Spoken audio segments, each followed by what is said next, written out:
You know, Doug, if you have any energy questions, we're ready. At the end of the ceremony, Mr. President, you and Erica shared a moment. If you don't mind me asking, what words did you have for her?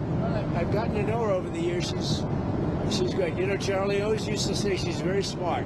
He would always say that. You don't necessarily say that about a lot of people, but he always felt she was. And she's got a good heart, and, you know, she's got a shot at making it even more special if you think about it. She's going to do good. I think she's going to do a good job. That's a hard thing to do. You know, it's one thing to make a speech, but with that, for her to make that speech, because I had a really good relationship. Mr. President, I'm with Turning Point USA, and we just want to say thank you for being there. Thank you for speaking, and we offer our deepest condolences because I know Charlie was a friend of yours. Well, that gentleman right there was pointing at you, and I like his question. So that means he thought you would, or make a statement just like you. They're married. Are you married? Yes. Congratulations. When did the ceremony take place? No. I was just wondering. He is. He's the best. I was just wondering because there are a number of spots in and around the White House that are named after specific people. I was wondering if you would be considering naming something after Charlie to honor his legacy. Yeah, there are different little areas. Yeah, I like that idea. But we're giving him, I think, even more importantly, the Presidential Medal of Freedom, which is the highest division. I guess they say, you know, if you think Congressional Medal of Honor is for military, and this is for the civilians, so that's a great tribute to him. Great guy. Any details around that upcoming event that you can share with us? Any further details about that event? I think the event was just a flawless event. It was beautiful. I thought the last song was incredible, the way it was as we were leaving. In fact, I think I said, who is singing that song? And I think what I'll do is I'll grab it and I'll use it at rallies. We have rallies to get people elected, and I'll use it at some of the rallies. Wasn't that beautiful? That was the best rendition I've ever heard. Mr. President, what can you and your staff do to make sure that over the next 3 years that you carry forth the vision and the faith of Charlie in a way that honors him? What can you guys do over the next 3 years? It's going to be automatic, actually. And I think Turning Point is going to be a very big factor. I mean, you see the people. Now, the press reported 200,000 because they're, you know, different areas, different stadiums and everything. There are a lot of people. That's an NFL stadium. I think it's going to be automatic. I really do. I think it's automatic. They're great people. He had a good staff, and they're great people. Mr. President, everyone... How did your husband do with that question? I thought quite good. Great. Mr. President, everyone's saying that Charlie brought you and Elon back together. Is that true? Well, Elon came over and said hello. No, it's nothing to do with that. I thought it was nice. You know, he came over, had a little conversation. We had a very good relationship, but it was nice that he came over. Dana White was there, the great Dana White. You know, the big question is having the UFC fight as I know you won't accept tickets because you're with the fake news. You're not allowed to accept tickets, but we're going to have a UFC fight right at the White House.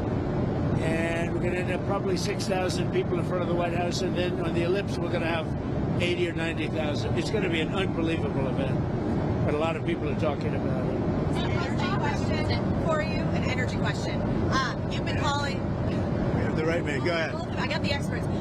You've been calling on Europe to stop buying Russian oil. The U.S. has imported $755 million worth of Russian uranium and plutonium so far just this year. That's up from the Biden administration last year, about $100 million. Can you ask Europe to cut off purchasing those kinds of products? Doug, do you know anything about that? Well, yeah, absolutely, but this goes back, not only drill, baby, drill, but we've got to mine, baby, mine. We allowed ourselves to fall under dependence of both China and Russia for critical minerals. America buying uranium from Russia is not acceptable, and so we're working very hard, Secretary of Energy Chris Wright, myself, to make sure that we've got a plan so that the United States can get back into domestic enriched uranium production as quickly as possible. Sir, on Venezuela, you said that, let me quote your tweet here. No boats in the water anymore. Yes, well, you said... Additional boats. You don't even find a fishing boat. You don't even find cruise liners anymore. There's nothing in the water near Venezuela. It's actually strange. You know what that means? That means there are no drugs coming in. You the price they'll pay will be incalculable if they don't take people back. What does that mean? Well, you're going to have to figure that out. Mr. President, That one, yeah. Mr. President, on your autism announcement tomorrow, multiple news outlets are reporting that you plan to tie Tylenol to increased risk of autism. Can you confirm that? Well, you're going to see tomorrow. We're going to do it tomorrow, but I think it's a very big factor. I think you'll see what it is tomorrow. We have various things, but you'll see what it is tomorrow. I think it's going to be a very important news conference, and we want things to take effect immediately. You know, if there's a question, even if there's a question, you just do it, right? But great research has been done. You know, when you think, if you think that, let's say 15 years ago, they had 1 in 10,000 were born with autism, and now it's, think of it, 1 in 12, 1 in 10. Boys, 1 in 10 or 12. Two different studies. Girls, it's 1 in 20. Can you imagine 1 in 20? And let's see, 22 years ago, it was 1 in 20,000. But it got down to 1 in 10,000 about 17 years ago, and now it's 1 in 12. Actually, boys are 1 in 12 and 1 in 10. I mean, can you imagine 1 in 10? And it was 1 in 20,000? So there's obviously something artificial that's really wrong, and we think we know what that is. Are you planning to announce any link between vaccines and autism? Tomorrow. Vaccines are very interesting. They can be great, but when you put the wrong stuff in them, they don't. And you know, children get these massive vaccines like you'd give to a horse. Like you'd give to a horse. And I've said for a long time, I mean, this is no secret, spread them out over 5 years. Get 5 shots, small ones. And you ever see what they give? They give, I mean, for a little baby to be injected with that much fluid, even beyond the actual ingredients. They have sometimes 80 different vaccines, and it's crazy. It's, you know, that's a common sense thing too. It's like you're shooting up a horse. You have a little body, a little baby, and you're pumping this big thing. It's a horrible thing. So I've always felt that. But we'll be having a big discussion tomorrow about autism. Your son had a very welcoming message today, welcoming people to the Republican Party. Love of country, love of family, love of God. So I ask you, what did the Democrats stand for at this point? I think chaos, confusion, anger. We reported on Friday that the Kavanaugh attempted assassin actually identifies as transgender. We just wanted to get your reaction to that and see if you had heard. Well, it's too bad. It's a very sad thing going on with that, and I'll have to take a look at it. We have to protect our Supreme Court judges and justices, and Justice Kavanaugh's a great guy. I mean, it's horrible. He's been through a lot with this. All of them have, in a way. They didn't give him the proper protection, and we are giving. You saw what, you know, numerous bills, but we just passed another one. We have to protect the Supreme Court. We have to. And on that same note, there's been so many different shooters who either Charlie's killer lives with a guy who's transgender, the Annunciation shooter was transgender, the Covenant shooter was transgender. Should the FBI be investigating transgender extremism? You know, we're looking at that, and it seems like, you know, is that just a, you know, what's the reason for it? Yeah, there seems to be something, but we're looking at it very strongly. Something seems to be going on, but you can't make that statement yet. We're looking at it very closely. Mr. President, back in 2020, 2021, you were banned from Twitter, Facebook, basically every single platform on God's green earth, sir.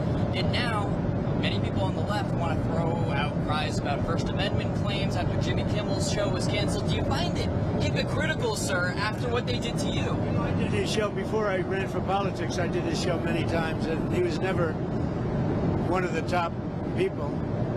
Do you remember during the Academy Awards when he read my truth just before giving out the Best Picture Award? And I said, and what he read was that he's the worst host in the history of the Academy Awards. Look, Jimmy Kimmel suffers from two things. First of all, he said a terrible thing about Charlie. But he also suffers from the fact that he's got no talent and he's got no ratings. A deadly combination. That's deadly. Right? When's the National Guard going to be arriving in Memphis? He said they'd be coming soon. Yeah, very soon. And we're going to straighten that up, just like we straightened out Washington. And we're not letting Washington go, by the way. We're not letting. If we didn't go there, Washington right now would be leading the nation in crime. I mean, D.C. leading the nation in crime, and we have it down. I mean, it is a beautiful thing. And every person I meet is saying, thank you, sir. They don't care whether it's a National Guard. They don't care what it is. They're not being raped, mugged, shot. Washington, D.C. is now a very safe city. And you know what? I drove through it yesterday. You probably saw. Everything was nice. The grass was... I thought I'd replace the grass. Much of it doesn't have to be replaced. It looks so beautiful. It was so well maintained. And that's by us. Getting ready to go to the UN this week, where there's going to be a major push for a two-state solution. Obviously, the U.S. and Israel have not signed on to that. Is there still a possibility in your mind that there could be a diplomatic solution to this conflict? So I'd like to see a diplomatic solution. There's a lot of anger and a lot of hatred, you know that. And there has been for a lot of years. This is not something new, but hopefully we'll get something done. We're studying Gaza and dealing with Gaza very strongly. That's a real mess. The investigation is still ongoing into Charlie Kirk's killer and whether he had ties to groups, but do you have a sense now of whether he... Look, they've seen a lot for an investigation that's ongoing. I think they've done an incredible job. Have they found... Shells, I mean, the shells, so many different things. I mean, what's to say? Have they found direct links to... You mean about other people? And does that affect your decision about how to proceed in terms of pursuing these... I think, as far as I'm concerned, but they're going to do a final report. Whether other people involved is what you're asking. It would look to me like not. Now, he did have a friend, but I don't... The friend seemed to be a little bit surprised. Mr. President, in regards to Pam Bondi, who should she focus on as far as bringing accountability? Everybody, really. It's a big office. She's doing a good job. But focus on everybody. There are a lot of crooked people that were here before me. You had people that almost destroyed our country. If I didn't win this election, our country would be destroyed. We wouldn't have a country right now. Thank you very much.